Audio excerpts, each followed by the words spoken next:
So in this Wealthsimple tutorial video, I'm going to be showing you guys how to buy Uber stock, ticker symbol UBER or Uber in Canada on Wealthsimple. So once you have Wealthsimple open up on your application, go to the bottom left and press on the magnifying glass. And then go to the top and press on the search bar and simply type in Uber or ticker symbol UBR, however you want to view it. This option right here at the bottom, Uber Technologies Inc. Press on that right there. Now to invest into Uber, go to the bottom and press on buy and then press on stocks. For me, it's on fractional buy, but if you wanted to change that, press on fractional buy.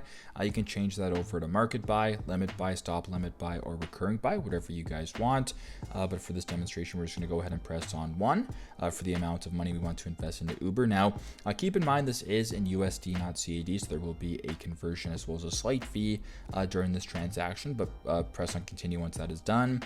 But now, as you can tell, the estimated cost for me is $1.36 Canadian because of the estimated exchange rate, and it includes the 1.5% fee. So once that is done, press on confirm order, and there you go. That is how to buy Uber stock, ticker symbol UBER or Uber in Canada on Wealthsimple. I hope this video helps.